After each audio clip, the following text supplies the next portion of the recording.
7-point type. Meltzer, who has lectured at Stanford University's Graduate School of Business, also polarized a star rating system for major matches, one that even the performers who claim to hate him take extremely seriously. While I was working on this book, Meltzer and I were guests on a public access show in which he was asked about his taste in movies and bands. He paused and fumbled for words. A movie? But when it comes to professional wrestling, not to mention MMA and old-school roller derby, nobody knows more, or ever will. In May 2017, Meltzer was asked on Twitter about whether Ring of Honor, the primary American indie league at that time, could draw more than 10,000 fans. "Not any time soon," he responded. Cody Rhodes, the youngest son of the American Dream Dusty Rhodes and an indie prince since he parted ways with WWE the year before, then tweeted, "I'll take that bet, Dave." For the next 16 months, Cody and the Young Bucks, brothers Nick and Matt Jackson, worked to prove that Dave Meltzer was wrong, as well as to create All In. The effort became a worldwide movement for professional wrestling and everyone that wants an alternative. Kenny Omega, who went into All In wearing the vaunted International Wrestling Grand Prix IWGP Heavyweight Championship for the New Japan Wrestling promotion, told the group's website. Especially in America, because in America you're kind of forced to believe that WWE is the best. All In, he continued, was a rally to show support for people who have a different vision. Initially, the three men rejected outside efforts to fund the experiment and relied on their families and friends.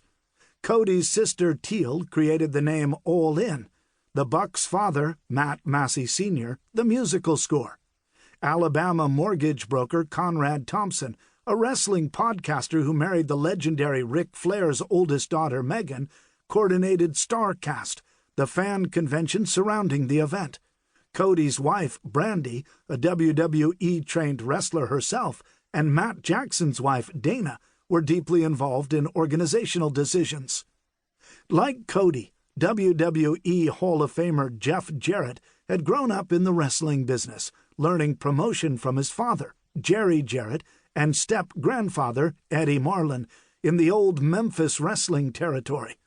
"I love to see guys take risks," he observed. "Sometimes that gets you into big trouble. Sometimes it pays off. Reward is always measured by your level of risk.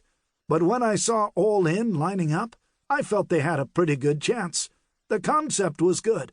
The independent wrestling revolution started quite a few years ago. Now we were on the cusp of a wrestling boom." Since the advent of television, promoters had used the medium to generate interest in upcoming matches, but Cody, Omega, the Bucks, and assorted friends had begun reaching their audience another way. Through a YouTube series they branded Being the Elite, or BTE, all shot on the wrestlers' cell phones as they traveled around the world. Each installment combined documentary elements, the guys sitting on airplanes, lounging in hotel rooms, and preparing for matches backstage, comedy sketches, and wrestling highlights. "We didn't treat Being the Elite like pro wrestling," Matt explained. It's just wrestling. You put together those angles, and there's plot holes, and you just don't care. Being the Elite was more like Netflix, HBO, Showtime. We tried to tie up every loose end, pay attention to every detail. When we started building the All In card, we said, how can we blow off the stories that fans have been following on Being the Elite? We wanted people to be satisfied after watching 6 months of episodes. We wanted them to feel rewarded in the end. Former Ring of Honor owner Kerry Silken, a friend of the Jackson brothers, tried offering advice. "They did everything wrong," Silken said. "I suggested they shouldn't put tickets on sale on Sunday afternoon. But it didn't matter. They could have put tickets on sale at 3 a.m. They had the spirit of the people with them." Within the first 30 minutes that tickets were available, 10,541 were sold. In total, 11,263 fans filled the Sears Center Arena, the maximum that the fire department would allow. Even the suites were overflowing.